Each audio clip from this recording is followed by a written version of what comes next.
Good morning, everyone. I'm Oliver Wieck, Secretary General of ICC Germany. I am pleased to welcome you to the ICC Supply Chain Forum and our workshop series on the international trade going digital. Today and tomorrow, we will focus on the digital transformation of international trade and the opportunities and challenges associated with it. We are excited to have the opportunity to explore this important topic with experts from a range of different backgrounds and sectors.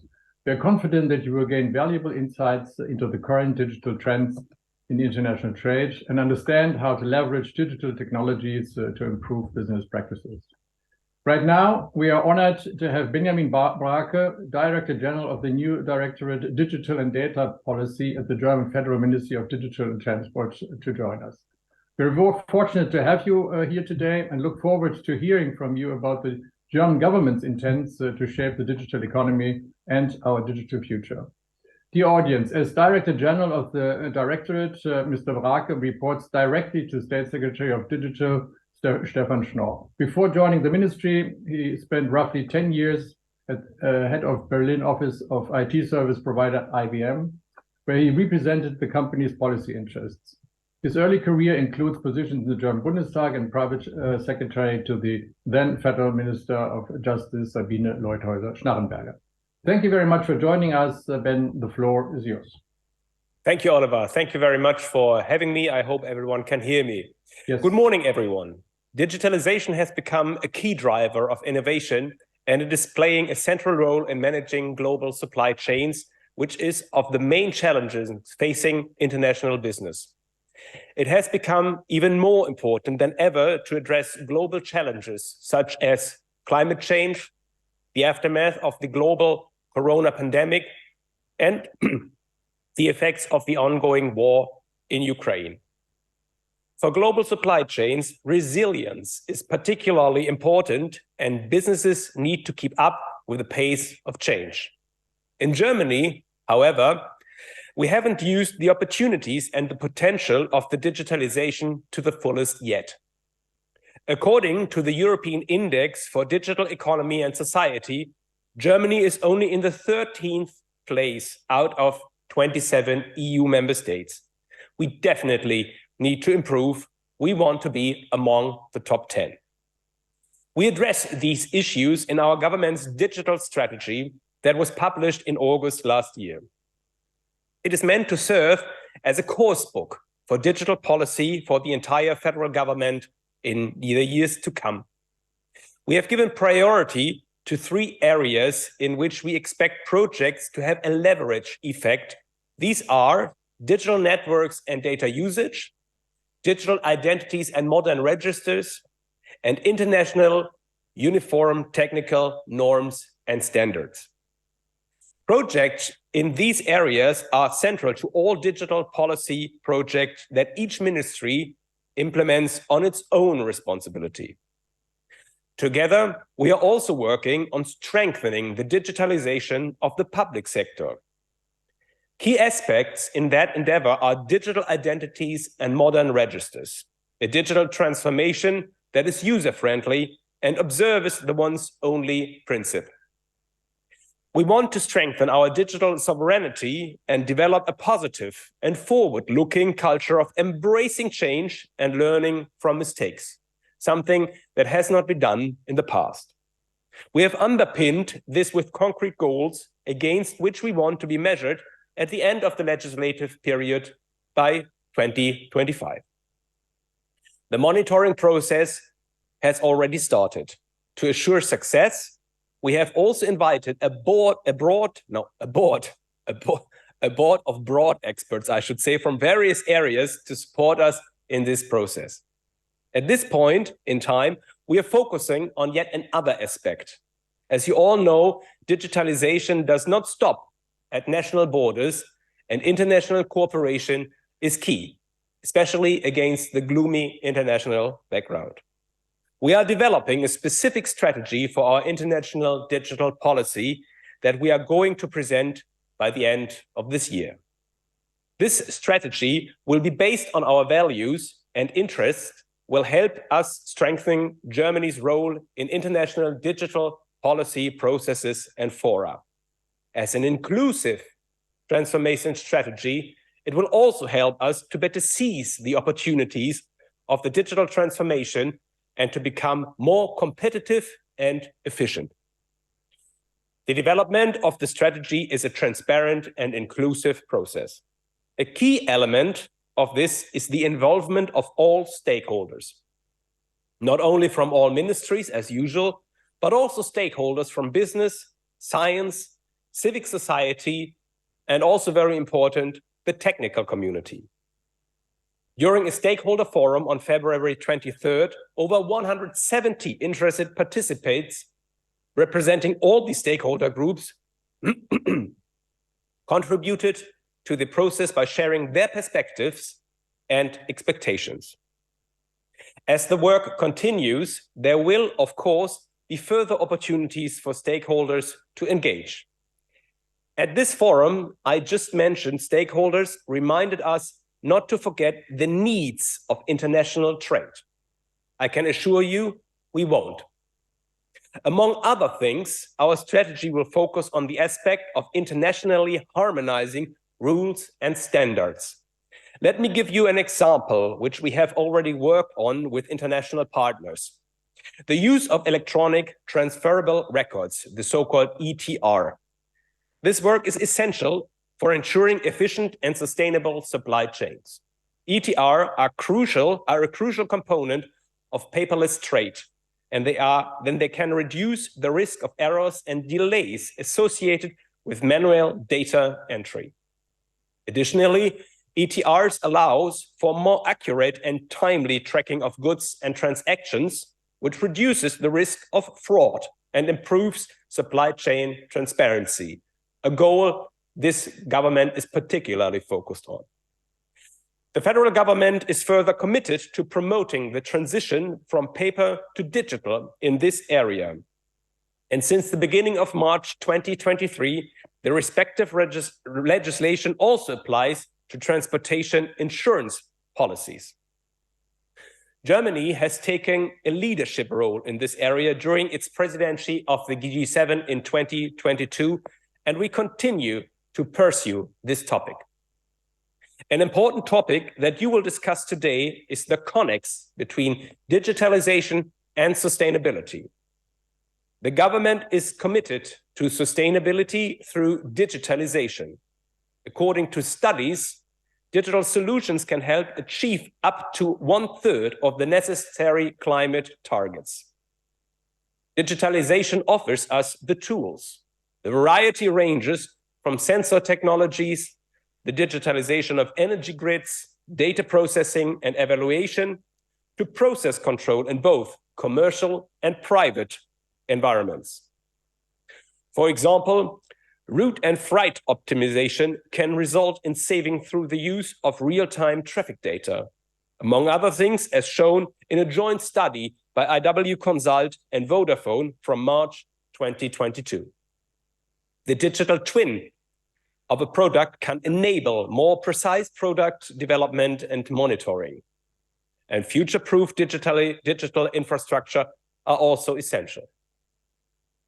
We must all work together to ensure the use of these digital tools to promote sustainability becomes the norm rather than the expectation. On the other hand, digitalization is associated with energy and resource consumption, and it is mandatory to also focus on a more resource-efficient digitalization itself. In a word, digitalization must be viewed together with sustainability, and we need the inventiveness of bright minds, innovation, and open-mindedness to achieve sustainability in and through digitalization and to manage the transformation process. The ICC Supply Chain Forum provides a unique opportunity to share best practice and experience in digitalization. Through your discussion and collaboration, you can make an important contribution to shaping a sustainable, efficient, and secure supply chain. Thank you very much for your attention, and I wish you a productive and successful conference. Thank you. Thank you very much, Ben Brake, for your elaborations, particularly on the international digital strategy of the German federal government. We very, very much appreciate one of the focuses you just mentioned on rules and standards, and particular focus on the ETR or the MLTR, the Model Law for Electronic Transferable Records. I think this is a very important framework for companies, for business on its way to digitalization trades, and we very much again appreciate that we can be part of this stakeholder dialogue. So thank you very much for taking your time. Thank you very much for being here, and hope to see you soon on this exact matter. So now I want to welcome every one of you to our discussion on exactly what Ben Brake just mentioned. Oh. Here we go, which is the impact of supply chain digitalization on sustainability and climate protection. As we all know, and as Ben Brake just said, so climate change is one of the most pressing issues of our time, and it's imperative that we take immediate and decisive action to mitigate these effects. One of the key ways in which this can be done is by addressing the carbon footprint of our supply chains. Digitalization has the potential to play a significant role in reducing the environmental impact of supply chains. By using advanced technologies such as artificial intelligence, blockchain, Internet of Things, we can optimize supply chain operations and reduce waste, emissions, and energy consumption. But of course, there's also challenges associated with digitalization, including the need for significant investment in new technologies and into the right technologies, and the risk of cybersecurity threats, among others. Dear audience, with climate change progressing, innovative ideas for mitigation and adaptation have become invaluable. That's why I'm thrilled to welcome the founder, collaborators, and supporters of the procurement initiative today, namely Martina Buchhauser, former CPO of Volvo Cars and founder of the initiative, Lauren Zemmerich, research associate and PhD candidate at the Institute of Supply Chain Management at the University of St. Gallen, and Sven Steinert, managing director of Sustainx, a platform that facilitates sustainability transformation. I'm very pleased to welcome these experts to our supply chain forum. I'm very much looking forward to your presentation, and I'm sure the audience is too. Dear participants, we are also eager to read your questions and comments via the chat. Dear panelists, once again, thank you for taking your time today, and the stage is yours, Lauren.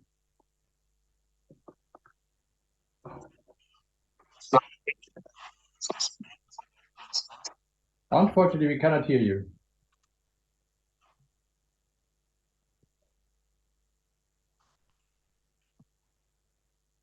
That's the proof of concept. When we started 50 minutes earlier, everything worked well. No. No. It's such a shame. Can you hear me now? Hello? Yes. This gets better. Sorry. Technical difficulties, of course. Thanks for the kind of introduction, Mr. Wieck, and also Mr. Brake for the opening speech. And a very warm welcome also from our side to the session.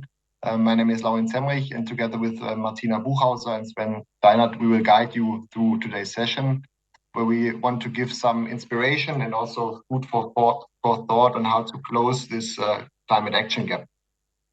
And we will structure this session basically in two parts. So in the first part, we will provide some insights from our research and also from our practitioner projects in the industry, where you have time to ask questions in the chat.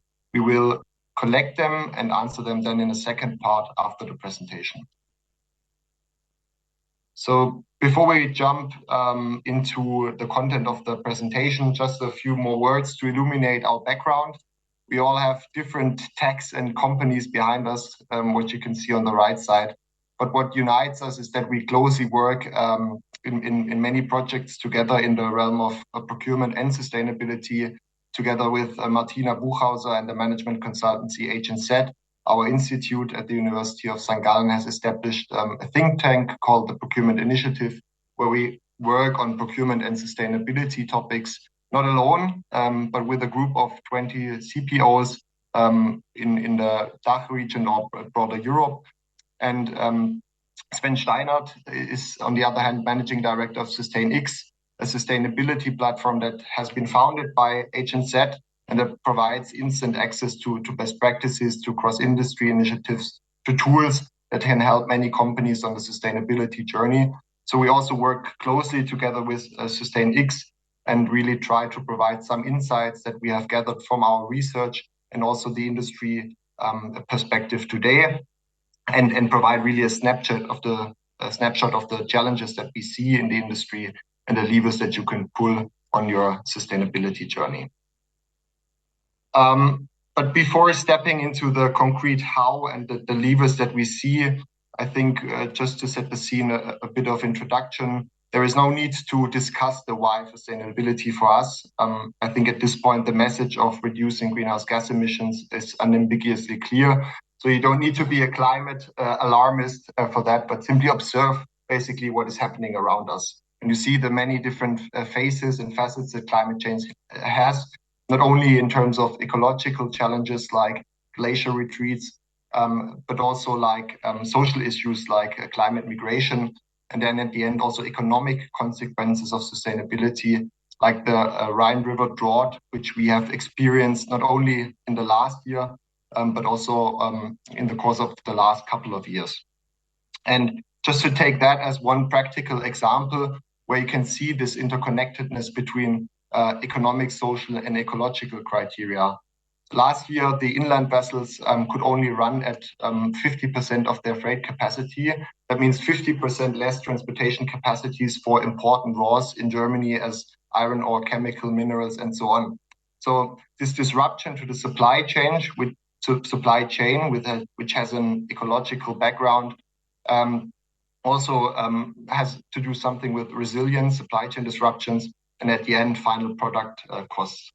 So from this practical and tangible example, we can clearly see the consequences of climate change. It's not only bad for our living conditions, it's not only for the planet, but it's also a root cause for many supply chain disruptions and costs. And we will show you that this effect will only increase in the future. And to back that up with a bit of data and with a bit of more credible statements, we brought this chart with us from the UN emissions gap report from 2022. And what you can see here is that coming from 2015 and going up to 2030, the output of greenhouse gas emission has been climbing well above 50 gigatons of CO2 equivalents per year, given the current policies scenarios that we're in. And there is not really a sign of stopping this curve. So this chart illuminates very well that climate action so far has been characterized by weak promises that have not really delivered on their promises yet. But we don't only see that in the past. Also now, the policies are not really materializing their ambitions for countries and, of course, also for companies.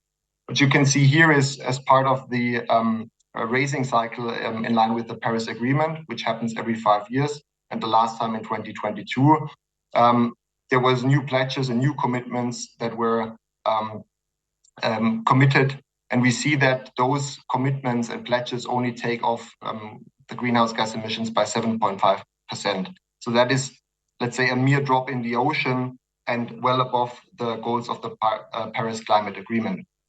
And just to put that into perspective, now you can see the blue line in this chart illustrating the path that we need to take to keep global warming below 2 degrees Celsius. And to go there, we will need to reduce annual greenhouse gas emissions in 2030 by 30%. And just to emphasize these dimensions even more, to keep global warming below 1.5 degrees Celsius, which is the aspirational goal of the Paris Climate Agreement, the world needs to halve greenhouse gas emissions in 2030. So in a nutshell, the near-term CO2 reduction is vital to stay on track. And what we see is that the ambition level is still too low. The same for companies as country level. So now if we go back to the Rhine River drought and the example that we showed in the beginning a few minutes ago, it becomes obvious that this emission gap that you're seeing is not only a threat to our planet and an ecological thing that we need to discuss, but due to this interconnectedness between ecological, social, and economical sustainability, it tells us a lot about future risks and induced costs. And we already see the consequences as of today CO2 is increasingly becoming a business currency that companies need to include. I mean, just in February this year, the price of carbon contracts hit 100 euros for the first time, which was a major headline back in February. And if you look at regulatory forces, we see the carbon border adjustment mechanism, which is just around the corner, which will really materialize these CO2 prices as part of the import of goods.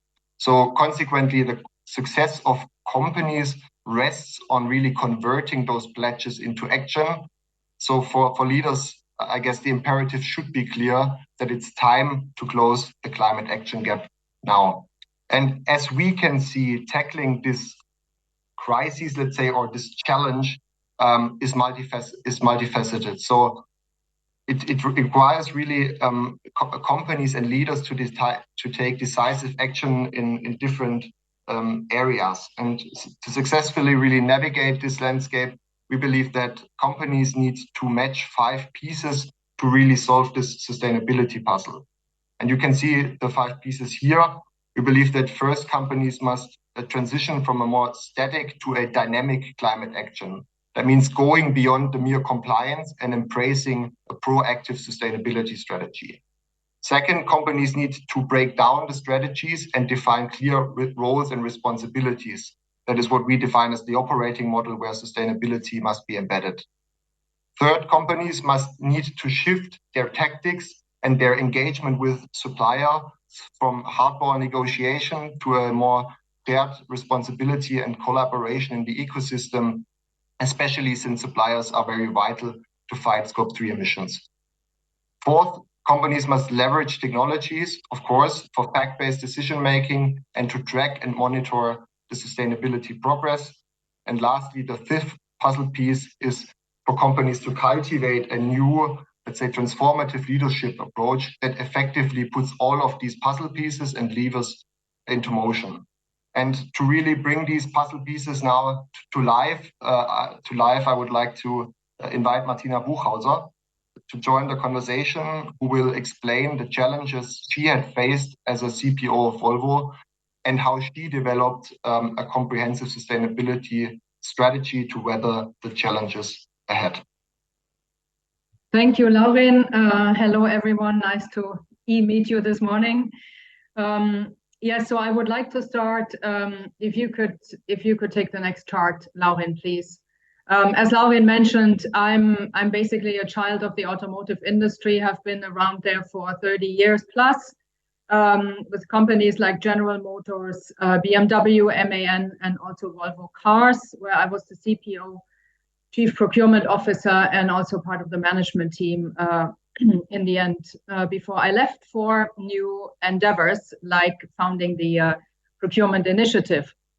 And it came a bit about because I felt that procurement and companies as such need to change behaviors, need to take more responsibility to tackle the climate issues, but also the social issues that we see in the world. So since when I started at Volvo in 2017, but also up until now, I realized that there's either big push from the outside world that actually makes companies move.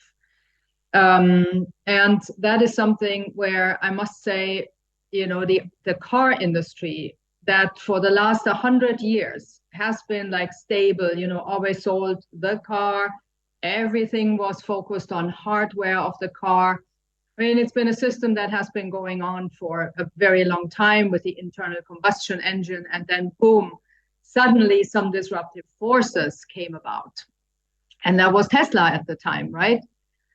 When they suddenly came in with a fully battery-driven car. And with that notion of, well, there's a lot going on the software, there's a core computer, there's not intelligence in every little wiper system, and you name it, but it's actually central and it can actually be controlled from the outside. And actually you can put things on there and add things to the car that generate new revenue and business models. So there was this big ghost suddenly in the room. And And it was good because car companies needed to think through this and change and start thinking about that. At the same time, there was also a lot around then battery sourcing and what is this battery all about? And then you heard about the cobalt and all these ingredients and chemistry that's going in there that is not being extracted in the right way. A lot of problems around human rights and working conditions and so on. So that was another thing that I faced when I started working for Volvo and having full responsibility of the supply chain. Luckily, at the time already, some regulations had come about so that companies would also start thinking because they had to. Luckily, now there's a lot more, also as Ben Barker mentioned in the beginning. But I must say that we really need to have a lot more focus on how can we standardize things to make it actually much easier for companies to measure CO2 footprint, for example, and so on. And then, of course, you know, you have so many stakeholders. I mean, now I think companies also slowly understand that it's not only about a shareholder, you know, that gets his dividends every year.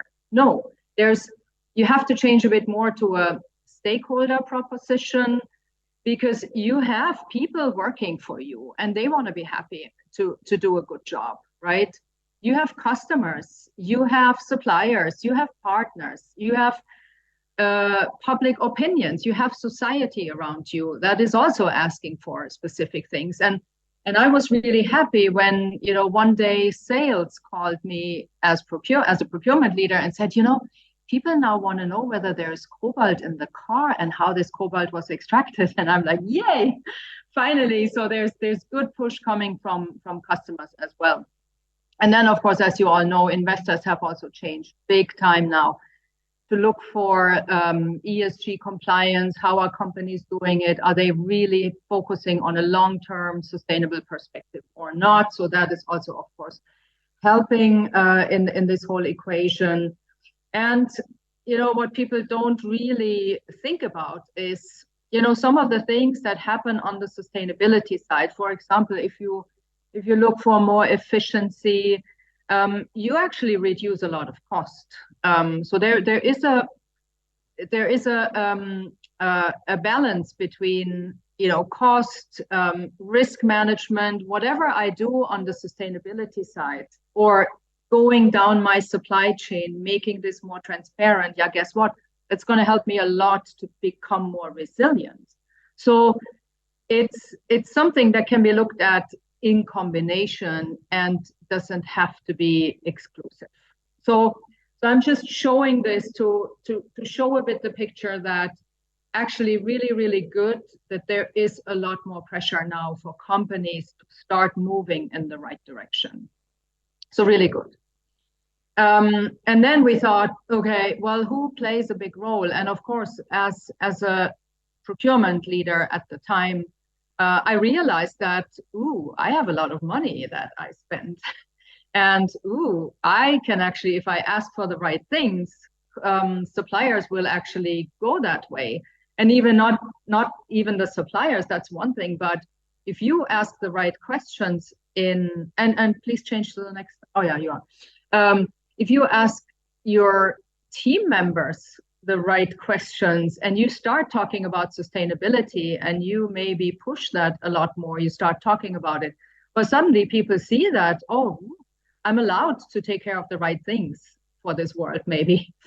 And so that was nice to see, but it also takes quite some effort to make people change to taking more responsibility for orchestrating those supply chains in a resilient, sustainable, and competitive way, of course. But again, it doesn't exclude one another. It's actually something that can be seen in a balanced approach. And you will see suddenly that if you talk about all these things, you will find the best package in the daily decision making. It's not easy, but it's also not rocket science, right? And I have realized that once you start talking about things, magic really happens. So that's really good. And then, of course, you do need a different kind of leadership style to run a transformation like this. You do need to collaborate with people. You can't continue with this tactical, negotiation, pure price talks instead of seeing the bigger value that you can create. And digitalization, wow, man, we've heard it from Ben Brake. I mean, we're really so bad at it in Germany. And this is why we maybe don't take the right decisions for the future. So here there's a clear need for us to take proper decisions based on facts and data.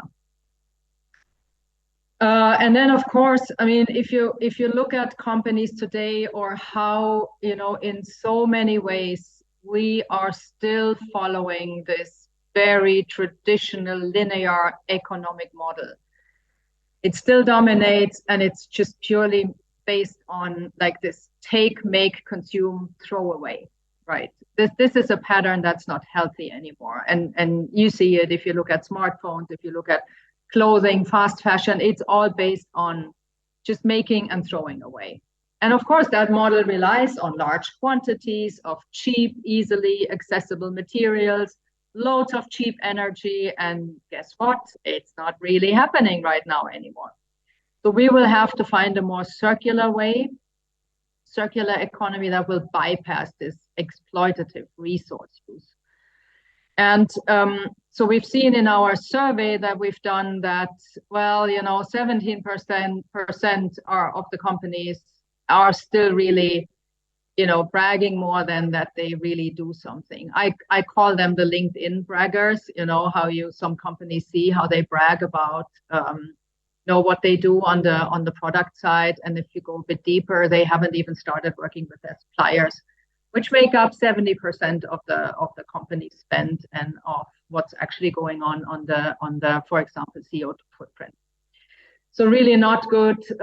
Some companies have started at least to have a green branch, which is good, but over time, it's very hard to distinguish between those are the people who work with sustainability and green, and those are the people who don't.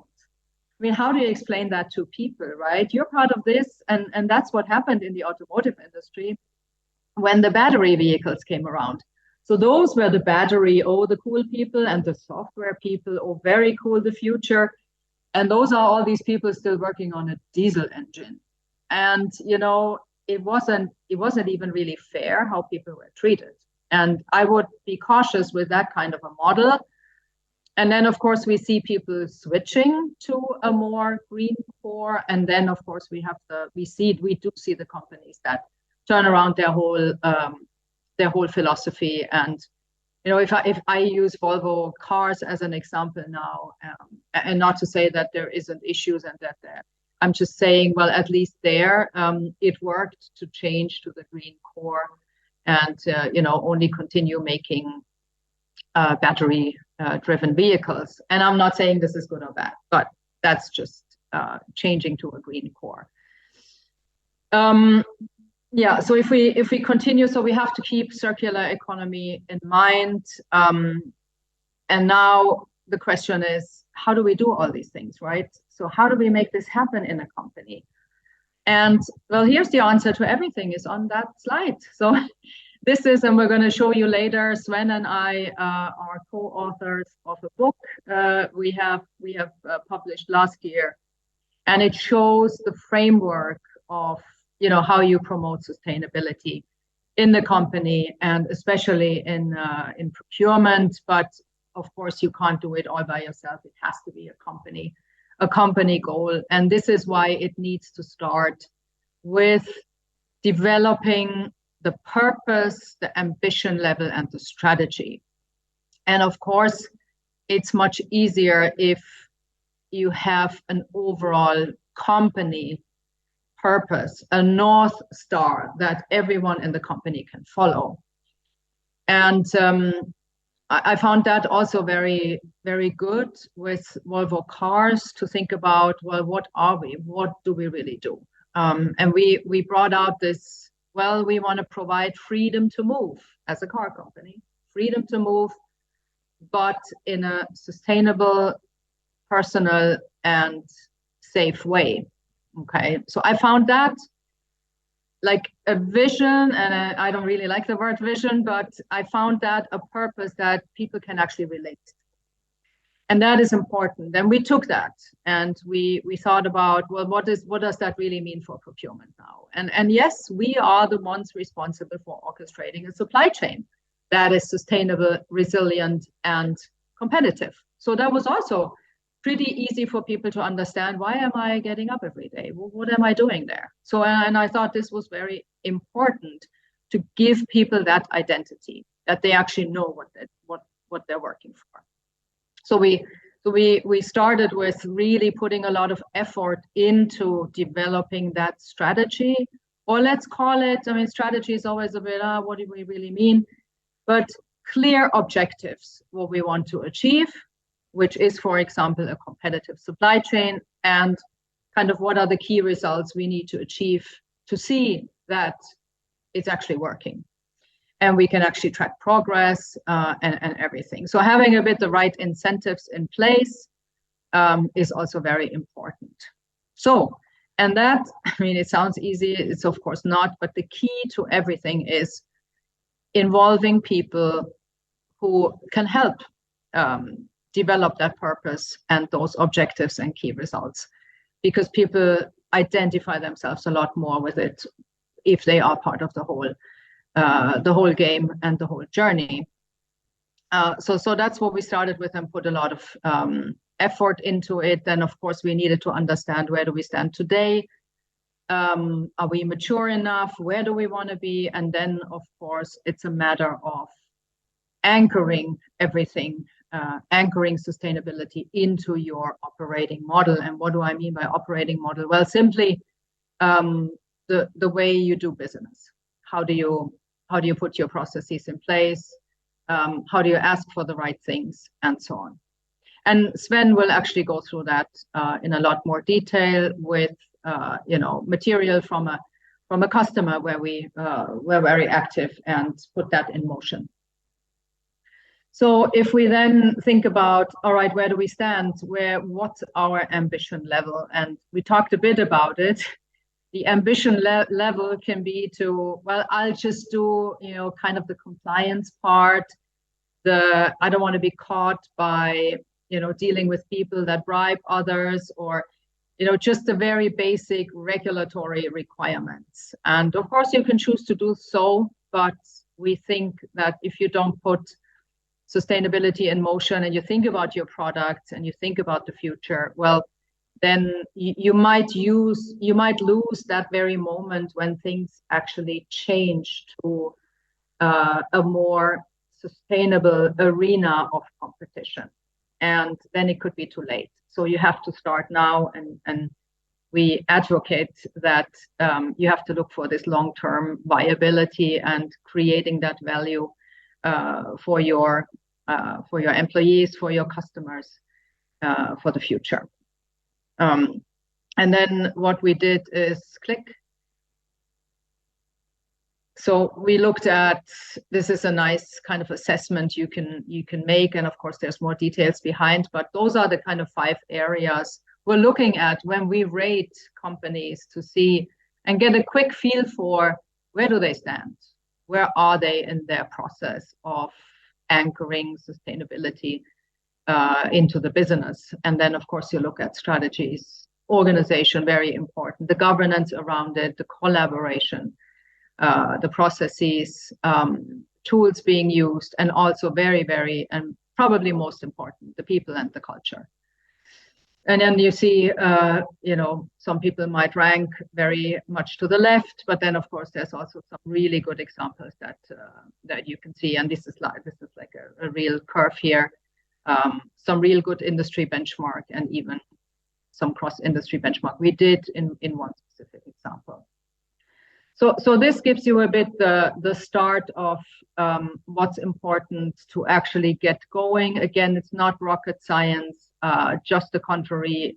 Involving people and the stakeholders that are important to manage this is very important to do that in the first place. And now I'm going to hand over to Sven, who is going to lead us through a real example and making sure really we understand how we go from uncertain to clear roles and responsibilities. Sven. Perfect. Thanks a lot, Martina. And although we are already right in the middle of our session, I would also like to welcome everyone. Thanks for listening in to this virtual format. As Lauren already introduced myself, I am a director of SustainX, which is a platform and community for sustainability solutions. So basically what we do is we connect sustainability enthusiasts and those who would like to become enthusiasts for the topic one day to discuss sustainability related topics. And despite that, we of course also support our customers, like companies, on their journey towards a more sustainable future, where not only digitalization, but also a clear definition of roles and responsibilities are absolutely crucial to be successful on that journey. And at this point, when we go to the next slide, I would first of all like to thank Hapag-Lloyd for allowing us to know a little bit more about the content, about the project that we are currently conducting for the company. That is basically focusing on all the different elements that Martina just introduced in her section. So it's about rethinking procurement. It's about moving away from simply cost cutting, from focusing on cost efficiency, and to really live this new purpose of procurement, to say that this is the function that has the chance to become a major driver for sustainability, and which is also the function that helps the company to achieve its ambitious sustainability targets. So for those of you who know Hapag-Lloyd, I'm pretty sure that at least everyone has seen one of the containers on the road. But what they do is they ship containers from A to B. Sounds quite simple, turns out is very complex, especially due to the different sizes of supplier, about the complexity within different countries, moving containers through countries where not really the infrastructure is there. So you see, it's way more than just moving a container. There is a lot more, and especially focusing on what happens before and right after the actual shipping. So moving the container on the sea is very complex because there are a lot of suppliers involved. And we are speaking about trucks, we are speaking about rail, we are speaking about barges, feeder ships, we are speaking about depots where the containers are stored and cleaned, we are speaking about maintenance and repair. So a very complex field where Hapag-Lloyd said that they want to include sustainability and make sustainability become a decisive criteria for strategic decision-making. And the way how we started the project is by looking at a slide deck where we actually pasted some of the screenshots here that was created by the corporate sustainability department. So the slogan of Hapag-Lloyd is "We care, we move, and we deliver." So, and taking this into consideration, there are a few strategic pillars that Hapag-Lloyd is focusing on. So we are talking about becoming the #1 in quality, being a global player, being profitable, which at least in the previous years they successfully did. And now as a new pillar on the corporate strategy, they included sustainability. And sustainability for them means that they would like, of course, to focus on their own ships, but as I said, also to focus on their supply chain. So a sustainable supply chain is one of the #1 priorities, and it is basically necessary to meet the ambitious sustainability targets, especially focusing on becoming net zero in 2045. And with net zero, they also include the Scope 3 emissions. So everything that's managed by procurement, that's basically emitted by suppliers. So that was the starting point of our project. And when we go to the next slide, we see that besides the environmental factors, there's a lot more also for Hapag-Lloyd when it comes to sustainability. So they are focusing on the full picture of E, S, and G, so environmental, social, and corporate governance. which is very important, especially looking at the different laws and regulations that are upcoming. So we have the German Supply Chain Act that came into place in January this year. We have other laws and regulations that are currently being discussed on a European level, and they are all focusing on the social elements of ESG. So what does that mean? It means that sustainability becomes actually even more complex. It's not only about environmental things, not only about the environmental crisis that Lauren has been mentioning at the beginning of this presentation, but there's a lot of social efforts that need to be made in order to ensure that sustainability is lived and that everything is moving towards this, what everyone calls the more sustainable future. So that was basically the baseline. We conducted some workshops, cross-functional workshops, to identify what are the different elements below the E, S, and the G. So we are talking about climate change, especially focusing on CO2 emissions. We are talking, of course, about air and water pollution. But on the social side, we talk about human rights and labor rights. It's health and safety, which is one of the major pillars for the services that Hapag-Lloyd is offering.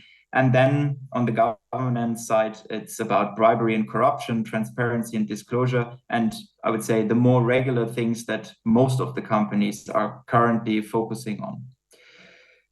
And moving to the next slide, taking the ESG framework into consideration, we were looking at the ambition level. And as Martina said, the ambition level discussion is most of the time a very complex one, because most companies, they say, of course, they want to do a bit more than actually that is required by law.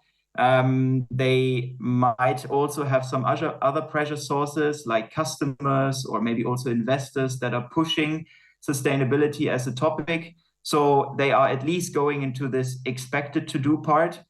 But Hapag-Lloyd for themselves defined a ambition level to create long-term viability. So really to focus on sustainable innovation and business models, that they can offer new green products to their customers, and that they use sustainability to differentiate the company from their competitors, so from other companies in the market.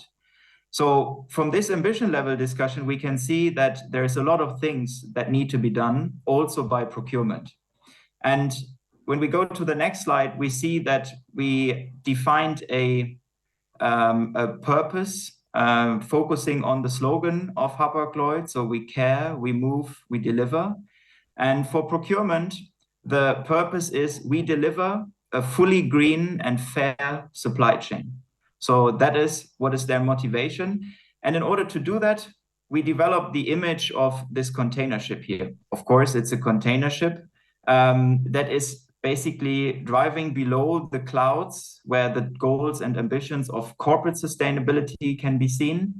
And this container ship is, of course, only able to move from A to B if the organization is capable to steer this ship. So it's about organization and transformation as the baseline for everything.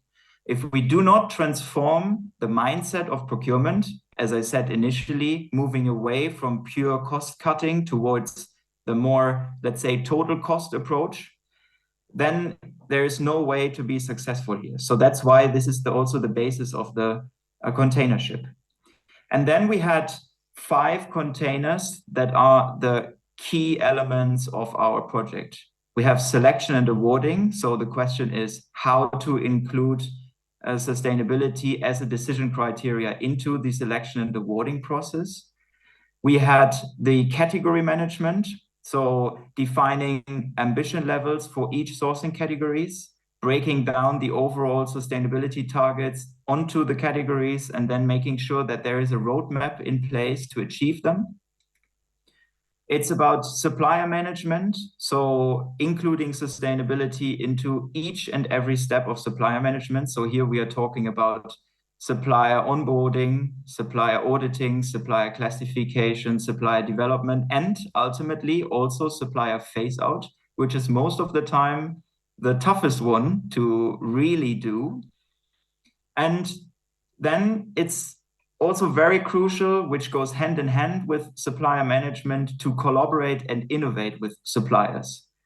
So, and as we can see, here is really where things are changing. So it's about approaching suppliers. It's about identifying what kind of green solutions are they already able to offer.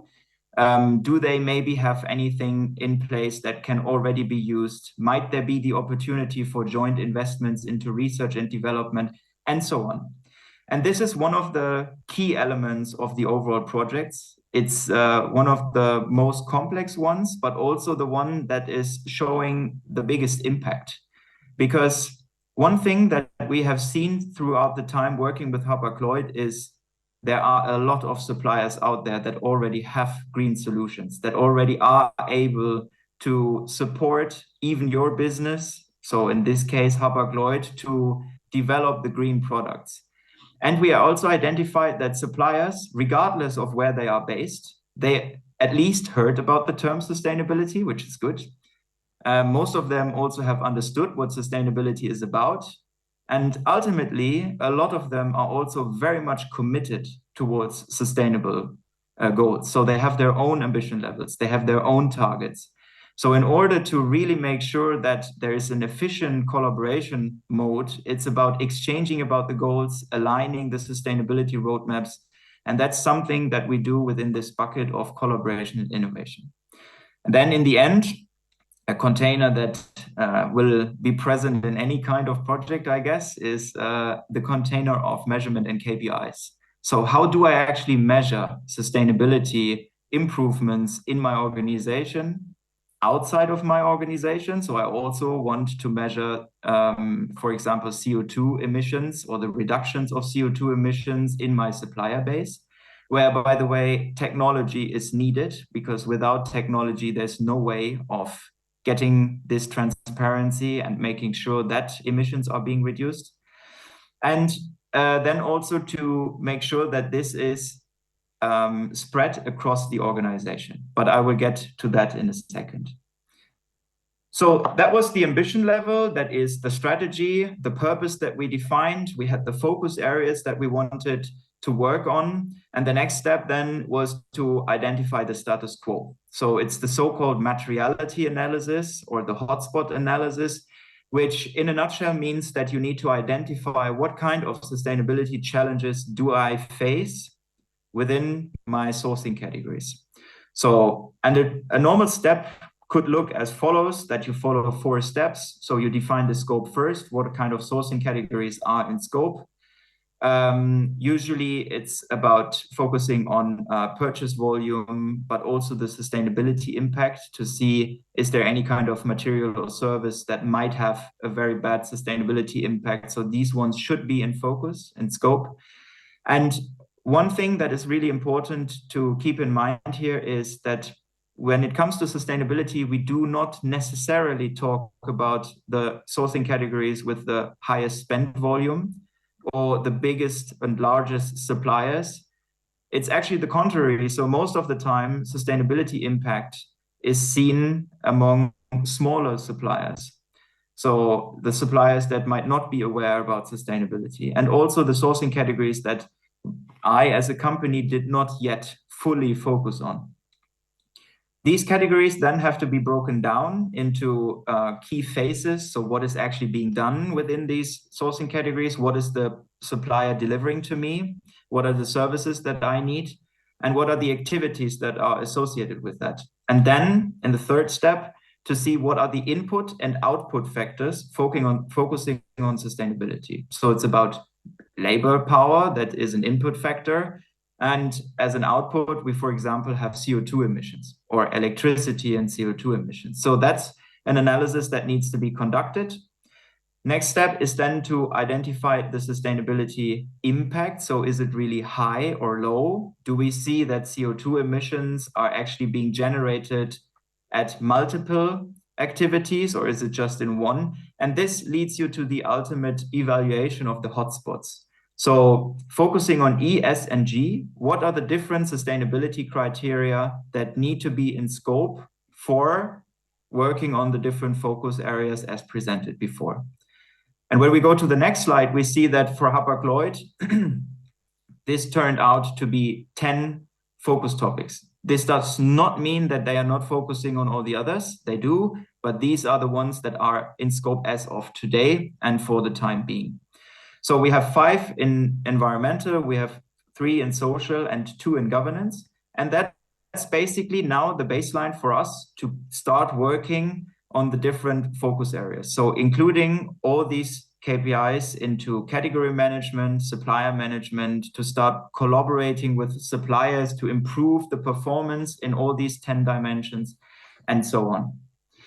So that's basically the status quo. So that's where we are at the moment. So we know where we want to go. We know what our vision is.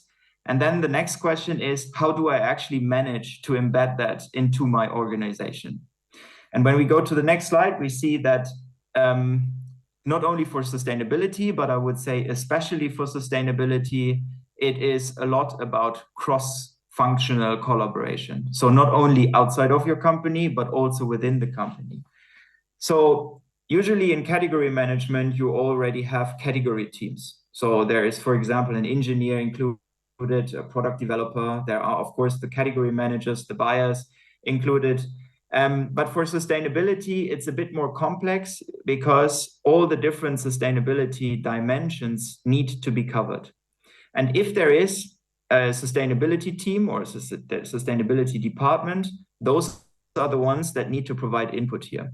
So these are the ones who need to say, okay, these are our goals, these are our targets, this is our next step, this is the status quo with our fleet, here is where we want to invest next. And this is a very valuable input for these category teams, where at the same time, so-called sustainability champions need to be included. And these sustainability champions, their main task is to become the sustainability ambassadors, at the example of Hapag-Lloyd on a global scale, to exchange ideas, to make sure that everyone knows if there is a supplier somewhere on this globe that is able to offer green products. What is the business case behind? What are the success stories?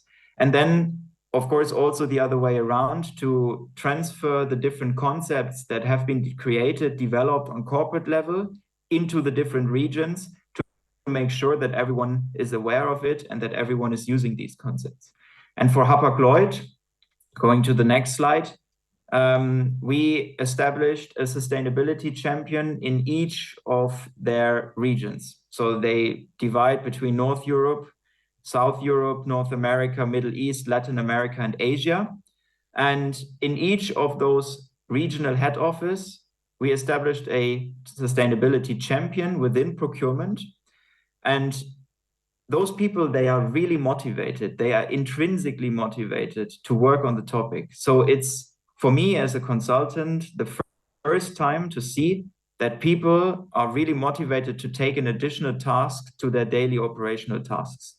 And I think that's a momentum that companies should use. So get into your organization and ask them if they are interested in working at sustainability topics. And I can assure you that people will get back to you and they will say, yes, I am. It's something where they really would like to work on. So it might seem to be complex. And of course, it is complex to orchestrate the exchange between all of them. But it's also a lot of fun for each individual one being part of this champions network. And in the end, it really helps to make sure that the vision is then also translated into action. So that's what I wanted to say about the organizational part. And now we are getting more into the negotiation tactics or more shared responsibilities. So I will hand over again to Lauren. Stage is yours. So we really can dive deep now into the aspect of collaboration. I think we've covered a lot about what companies intra-organizational need to do. But of course, a central puzzle piece, and that is why this puzzle piece is also positioned in the center, is that companies need to align on their sustainability journey. And that is going beyond the company boundaries and actually working with partners. Partners can be the suppliers, of course, when it comes to Scope 3 emissions, but also, of course, solution providers and tools and technology that can help on this journey to actually share responsibility and collaborate. So what do we mean by that? first thing is, and I think Sven has covered that in the Hapag-Lloyd case very well, is that the scorecards that we have as of today need enhancement by sustainability KPIs. Such as CO2 can be a new currency that can be monetarized or can be included in bonus-malus systems, for example, in supplier selections. And what we've seen is that most companies, due to their reporting obligations, are currently in the field of doing these materiality assessments, deriving their ESG hot topics and priorities from the SDGs to really have this kind of heat map coming from a financial statements where you consider something as being large enough to really matter. And that is happening actually in the sustainability sphere as well, that we start to consider things as material because they have a major impact on a company and for the partners and business stakeholders. So this is basically the picture that we see for most companies where we are currently at, as a beginning to engage into the strategy development, to justify resource allocations, to get the buy-in from the company, and of course influence the sustainability journey by structuring the reporting and content of the sustainability transformation. Where the companies are currently not as is turning those sustainability priorities from their materiality assessment and really into tangible targets. This is where a lot of companies struggle, and we've seen that from a recent survey that we did within the procurement initiative with over 190 procurement and sustainability professionals. We know that companies face two main roadblocks when it comes to embedding sustainability. First, companies face contradictory objectives between, let's say, more short-term savings and costs, and on the other hand, long-term goals, which they perceive to be as being sustainability. Especially in the last years, we have seen that with shortages happening in the supply chain and inflation, there has been a deprioritization and a contradiction that has been seen by practitioners. And the second one, we see a lack of hard metrics, KPIs, metrics to measure and actually monitor the progress in terms of sustainability. So coming from this observation and to follow up on a materiality assessment, companies need to clearly define what KPIs and what metrics to address. And from our knowledge, companies should really prioritize those KPIs coming from the materiality assessment. So what are my hot topics, for example, CO2, and then really structure which KPIs are important for us, which are meaningful, and which KPIs can I actually access, where do I have data accessibility using my legacy system or new tools to really get the data. And this is, of course, again, depending a lot on the industry you are working with. So example could be a building sector company. Social aspects are very important, like the number of worker violations could be a very important KPI. Just think of the media discussions that we had before the World Cup in Qatar. For other companies, manufacturing companies, automotive companies, for example, the topic of scope 3 and CO2 could be the topic to look at. And then you need basically this 2x2 metrics for all of these different dimensions that you look at. And of course, all of these KPIs should always be in line with standards, established standards in the market, like the Global Reporting Initiative or SASB, that also provide industry-specific guidance to help companies move the needle in these different dimensions. And then enhancing your scorecard with sustainability KPIs is actually the next step to follow up on such a materiality assessment. So this is still more or less the intra-organizational aspect of things. Of course, if you turn that into reality, then that affects the company ecosystem, and companies need to engage their ecosystem, including their deep tier supply chain with the tier 1, tier 2 suppliers, etc. And we believe that the collaboration here with suppliers and other stakeholders is more or less the most effective way of generating also new ideas that can be fruitful for the sustainability journey. So it's pretty needless to say when it comes to figuring out precisely what substances are part of my component, what alternative materials can I use, to really get into the product. That is also relevant, of course, for the resilience aspect, changing designs for more circular approaches and so on. Also rerouting logistic routes. So if we're not only talking about procurement, but also logistics aspects, those are all examples where it is really necessary to work with the ecosystem and don't only look at cost, but actually change things that can materialize in the sustainability journey. And a common challenge that we observe when talking to practitioners is that, of course, it's difficult to sometimes convince our suppliers of the why. Why should you actually do that? And I think you as a company or leader need to develop this kind of compelling narrative and present actually relevant data, case studies, industries, trends that actually demonstrate the value. I mean, just think of the emissions gap that we showed you in the beginning of this presentation, and the pile of poker jetons, a bill next to it. So this is the price of CO2 already today. We have the industry trends regulation with carbon border adjustment. So this is coming. So there is a way to actually achieve a compelling story around that, and to then achieve joint targets, creating incentives to steer in the same direction with suppliers and your company. And besides that focus on suppliers, of course, the supplier ecosystem also concerns solution providers, the necessary technology and tools that must be integrated from the outside in perspective.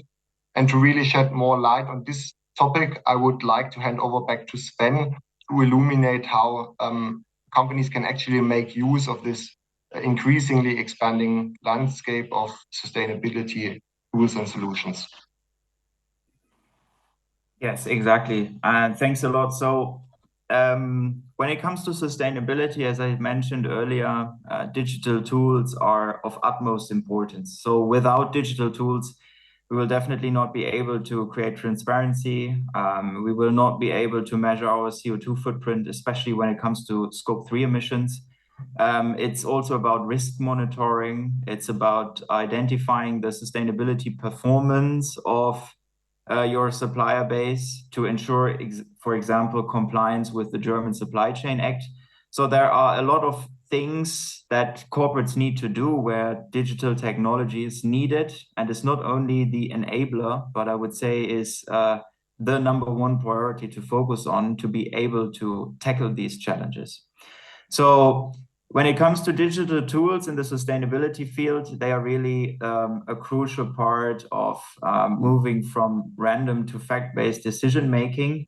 And what we created over the past 2 years and regularly keeping updating this is a tool landscape about the different tools that are out there only for sustainable procurement. So they somehow are used for procurement processes. And usually the way how we structure the market is we divide between 5 different categories. So we have the carbon and environmental footprint. So this is where you measure Scope 1, 2, and 3 emissions, is where you sometimes also can immediately offset your emissions.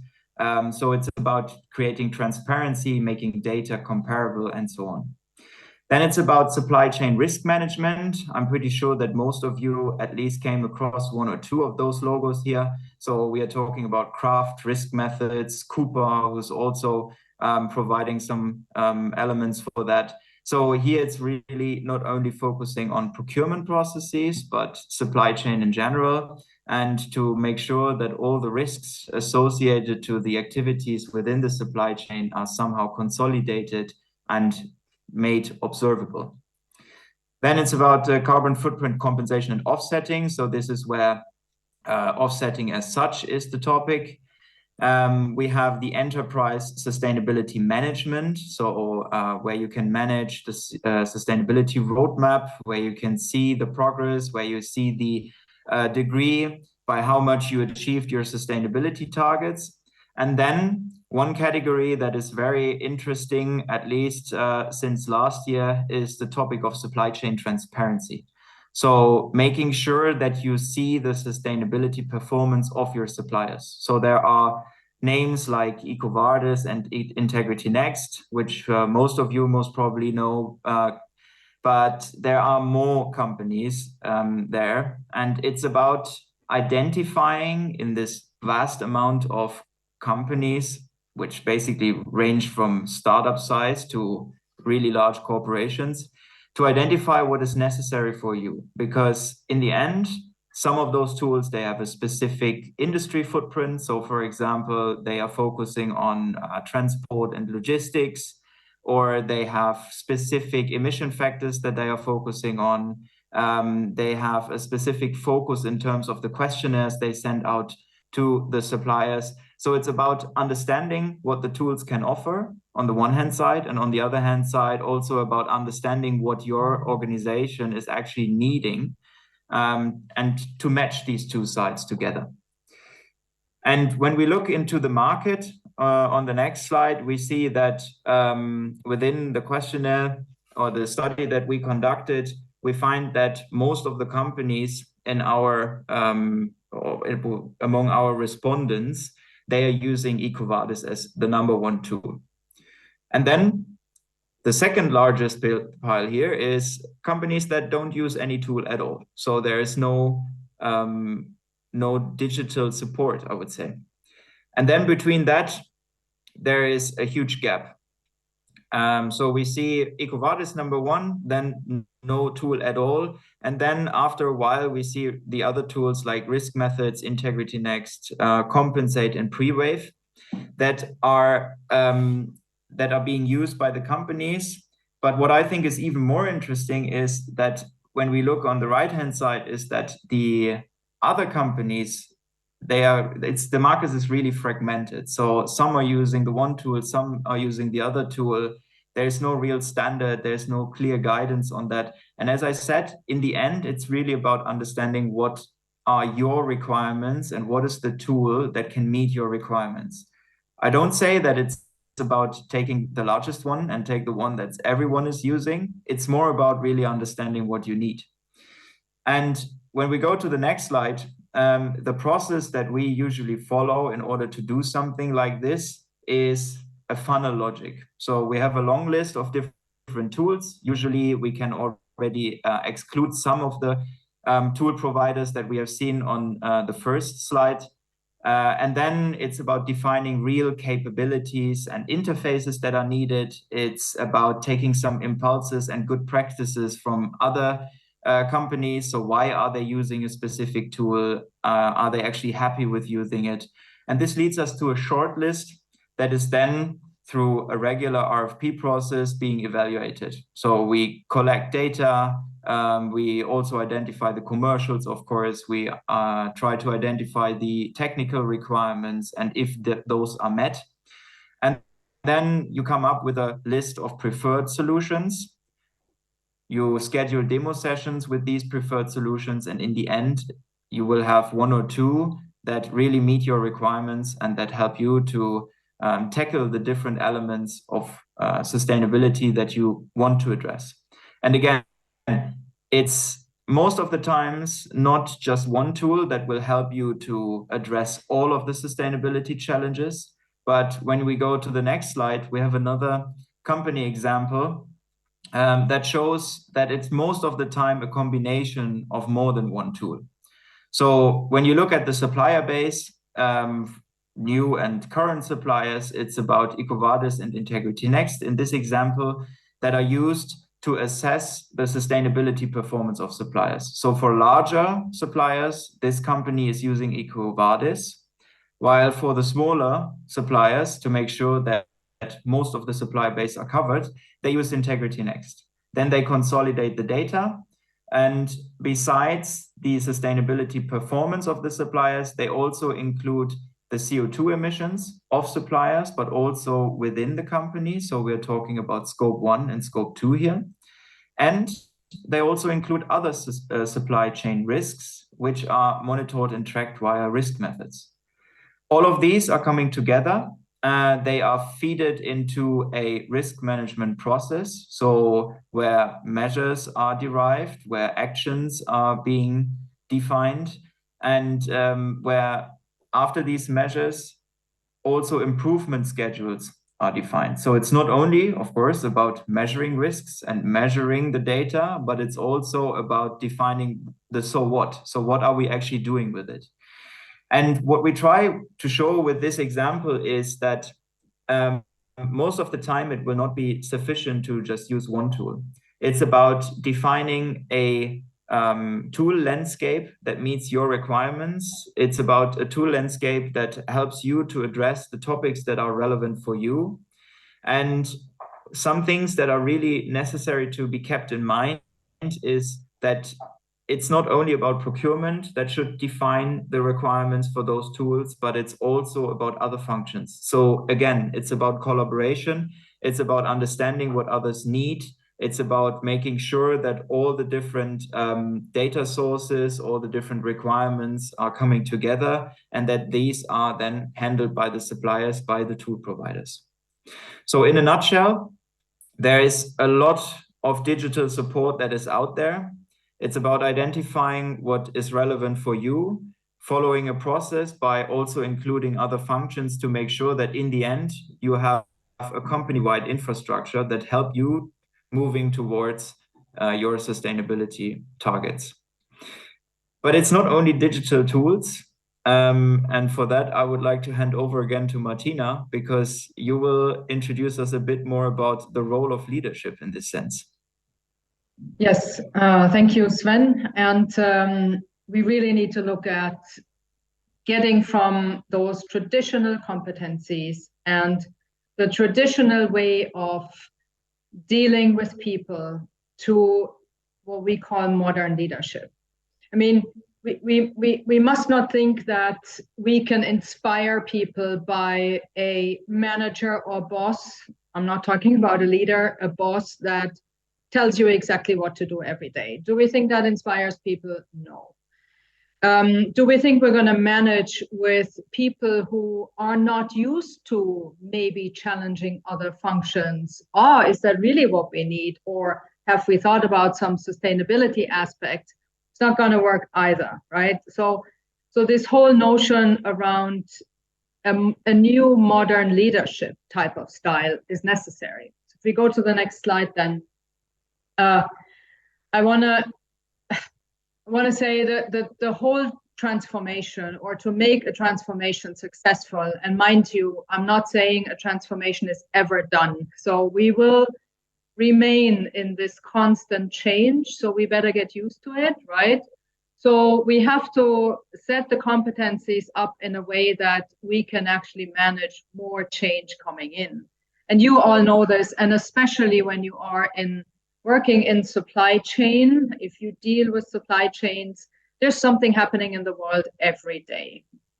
And you know, we as a procurement function, we have become used to that because things are happening every day. It's just so that people didn't look exactly into what's happening every day, because there were some magicians in procurement that kind of made it happen over and over again. But then, of course, with COVID coming in, the war in the Ukraine and all of these things, it clashed, because you cannot, with the complexity that we all have created in those supply chains, really make it easily happen again and put it all back up and make the flow going. So it is important to look at competencies in your organization. What do we really need? What do we need people to do? What do we need leaders to do? And that's kind of my favorite subject, being or having been a leader in the automotive industry for a very long time. And I quite like this model of VACC as we look at what should a new leader really look like. And so VACC means visionary, architect, coach, and catalyst. So and what do we mean by being visionary? Well, it means, as I explained in the beginning, really co-creating a vision that people can resonate with, a purpose that people share, right? And then that everyone understands and can be part of mobilizing others and, you know, jumping on the bandwagon of sustainability. And if we look at the architect, well, here we really mean that the architect, the leader, designs the ways we work. And we need to, of course, put the right structures in place, the right processes, that people in this whole organization do the right things, talk to the right people, right? Remove roadblocks, look at, challenge things a bit more. So that's kind of what we mean by being an architect. And then, of course, one of my favorites, the coaching. So we all know that people became managers in the past because they did a good job. For example, they did a good sourcing decision and they brought in a lot of savings. Those people usually became managers to take care of people, right? And if you really think about it, most of these leaders, or managers, I should say, didn't really have the skills to lead people, right?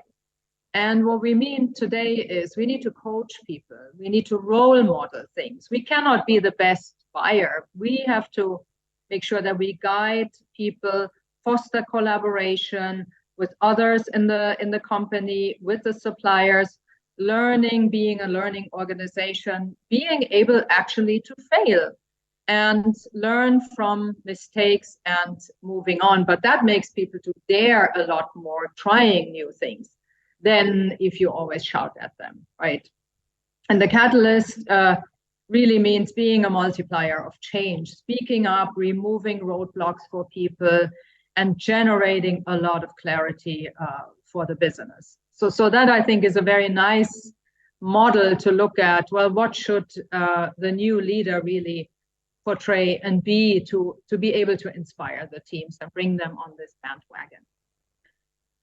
So finally, I would like to highlight again, this nutshell of the 5 pieces of our puzzle that we hopefully explained in a way to, make sure we're going from something how we used to work in the past to something that might help us a lot more to tackle the new challenges in life and in business. And here I would really advocate that, kind of each one of you thinks about behavior. What do we do every day? How do we role model things? What do we want from people? How do we make them be inspired and jump on this train? So hopefully we have managed to show how it works. Again, it's not rocket science, but of course it is a big undertaking. But I can also tell you from experience, from a lot of experience, that it is a lot of fun. If you find the right people in the organization, you start with a small team, you bring in more people, you create that movement, and you showcase the good examples. There's no way in, pounding on the ones that simply don't get it. And you will find those people too, and you have to deal with those people too in a fair way, right? But really showcase the good examples and work from there.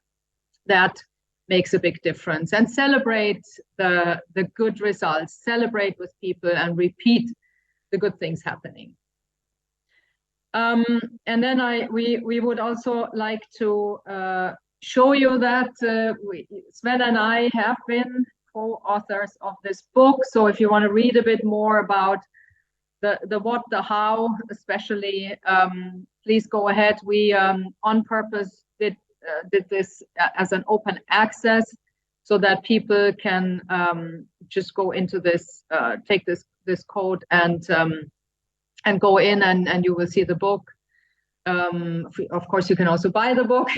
But it's been really helpful if you break it down, go into the pieces you really are curious about, and use it if you want. And that basically concludes our presentation of today. And now we would like to open up for questions you might have and a discussion, more thoughts, food for thought from your side. Thank you so much. Well, thank you very much for this very interesting and inspiring presentation. Great to see such big advocates for sustainability and climate action. I think We all learned from a lot from you today, and I'm sure that people in our audience are ready to tackle the challenges of climate action within renewed enthusiasm. But not only do they tackle this with renewed enthusiasm, but they also have some questions. At least I have one question from Lydia. She wants to know, what role do you see could digital procurement solutions play in supporting the transition to a circular economy? Do you know an example of how circular procurement, well, is there an example of circular procurement initiatives or tools? Yes, there definitely is. So probably I start, and I see Martina already moving because I know you also have an example for that. So maybe to start, I think it's very important for striving towards a circular economy because in the end, what we need to ensure a circular economy or to create this circular economy is we need to do some groundwork. And with groundwork, I mean, we need to generate transparency. So it's about understanding more about your value chain. It's about where waste is being created, what kind of output factors you have, where are the emissions, what kind of wastewater, for example, do you have? So what I'm trying to say is, especially for global organizations, that's nothing that you can do without such tools. And besides that, and I think now I hand over to you, Martina, it's about also tracking materials. So to see, okay, where are materials coming from, which is the prerequisite to ultimately also reintegrate it into the circle. So Martina, probably you highlight a bit on this example. Yes, well, I would say, Lydia, unfortunately, I'm going to be honest, I haven't seen a tool that will help you establish a circular economy type of philosophy in the company.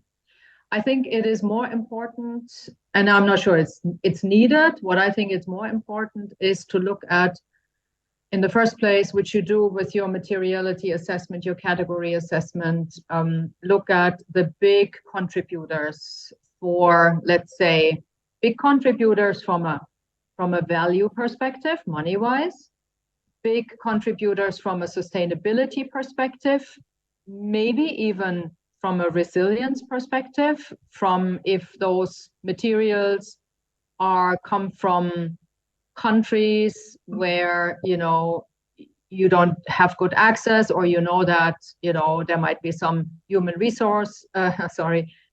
rights issues.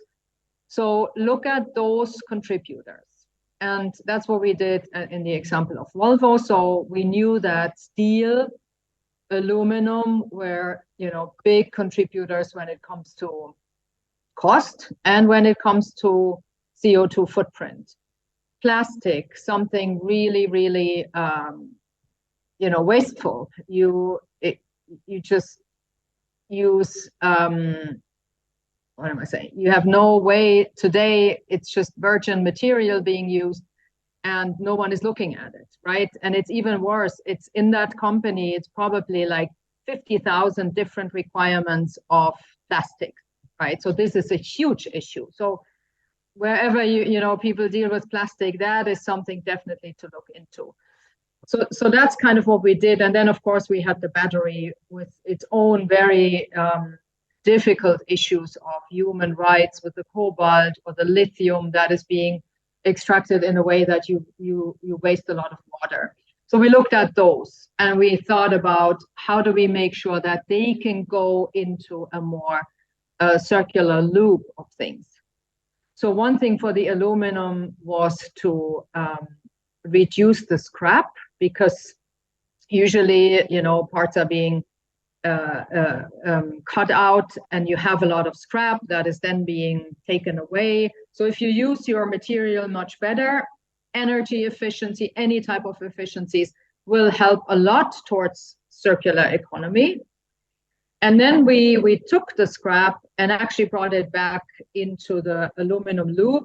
We we selected a source that melts it again and brings it back to the aluminum producers, so that the aluminum that we got rid of was actually brought back into the loop. Was a very successful and not very difficult thing to do. And then, of course, steel, that is a bigger deal to, make sure that all the steel producers, change to green steel. So that's a big deal. But if everyone needs it, there's a way, right? And then the plastic, I think this is one of the biggest things. So we needed to make sure that we find recycled plastic, that we design the parts in a way that recycled plastics can be used. So here you quickly talk to engineering, you talk to design, because there already the materials are being selected and determined. And that is a problem, because once that is done, it's too late to change. Well, too late, but it is usually not happening later. So here, also as a procurement function, we needed to take care of finding suppliers that actually can do recycled materials that withstand the tough requirements of, let's say, the automotive industry, when a car, stands in the heat and then in the cold and all these sorts of things. But this is how you have to do it. Then we looked into, do we really need that much cobalt?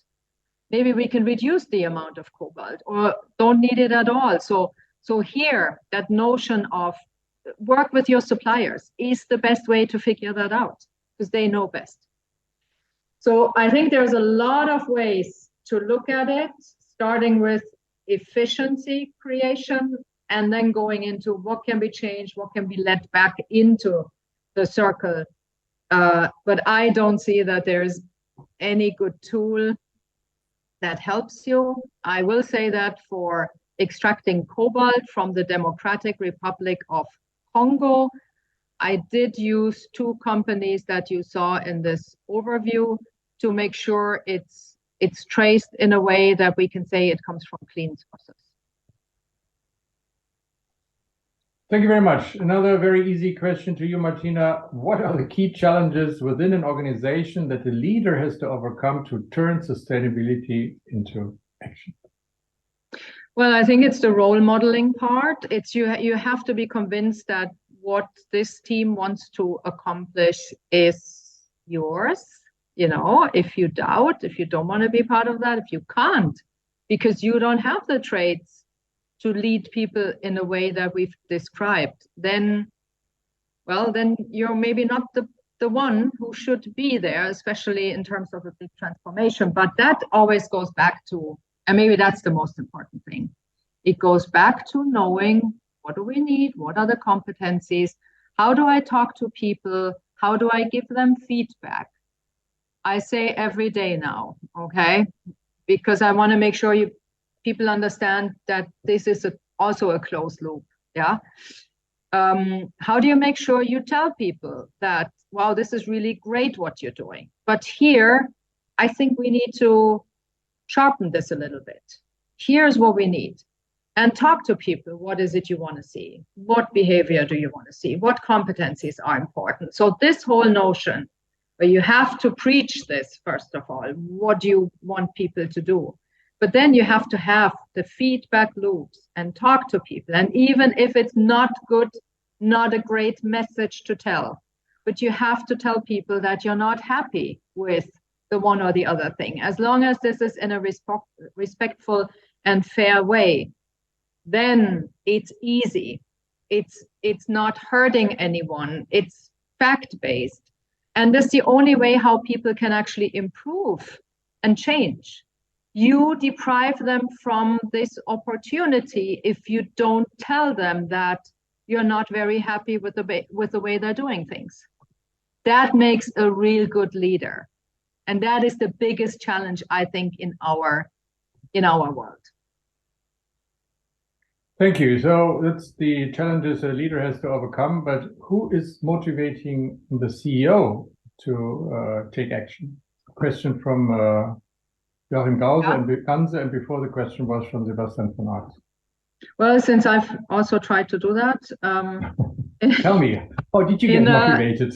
Well, I mean, of course, facts and data, and the way how you can be more competitive, how you show how you can be more cost efficient, how you can be more competitive, you know, in the marketplace. That is actually helping a lot. But I also think you have to find your ambassadors, you have to find your friends in the company that you know, are of the same opinion and will help you convince some of the people that really only see that sustainability will be just more expensive, right? So that is the way to do it, is to figure out what are good arguments, where do you find this? Well, this is actually ending up as a competitive advantage for us if we go that route, right? And I mean, everyone has children. No one wants to leave a future that isn't sustainable anymore, no matter what, right? So I think those are the arguments. You have to find friends in the company that, you know, go that path with you. You have to talk to suppliers and maybe you have to show all these good examples. And you have to orchestrate what we did is like this yearly annual supplier dialogue. So we invited all our suppliers and we only talked about sustainability. So that you show that there's actually an interest, there's a way forward. We had experts in that talked about, like Laurin had these charts in the beginning, right? Talked about the facts where we are in this world. And this, of course, it's a bit like steter Tropfen höhlt den Stein. I'm not sure what this is in English. You know, you have to continue the message, and you have to bring in people to help you convey that message to your management. Thank you. And again, don't underestimate the goal to have a peaceful family life. There's one question from Ahmad. What advice would you give to companies that are just starting to develop sustainable procurement practices? So maybe I start on that one.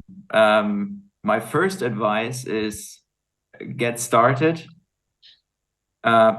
create your plan and follow that plan, because there will be a lot of things coming from left and right that are just aiming to detract you from following the plan. So I would say this is really the number one priority. So and with plan, I mean, identify, as Martina said, identify your key sustainability challenges within procurement. And once this is done, make sure that you define manageable ambition levels for each of your sourcing categories, for your processes, for your organization. And in the end, communicate internally and externally to suppliers that things are changing. And try to make sure that you will have quick results that you can show to the organization, because this helps you to motivate everyone to moving into the right direction. And we have really, maybe to add, we have realized that this topic specifically is so much, you know, at the heart of especially younger generations. And you can see, if you allow people to work on the right things, there's this, you unleash such power and inspiration that, you know, this is felt in a company. It's really cool. Thank you. And thank you for holding back marketing your own services, but that would also be an opportunity, I guess. Yes, you can, of course, you know, contact us, and we have many different ways to help companies figure that out, and also, you know, convince management. That's what we do a lot. And thank you for saying that, Oliver. We do this a lot. We have to sometimes show the management team that there is a necessity to do things. And yeah, so it helps. Well, I think these were all the questions coming from the chat. So once again, thank you very much to all of you, but particularly to you, Martina, for your also practical insights from your own professional life. I think that was very helpful and very well received also from the audience. Thank you very much for all of you for joining us. Please stay tuned. We will have another workshop with another discussion on the digitalization for human rights at 2 o'clock. And we very much hope that many of you will join, and we are looking forward to that. Thanks again, and goodbye. Thank you. Thanks a lot. Bye-bye. Bye.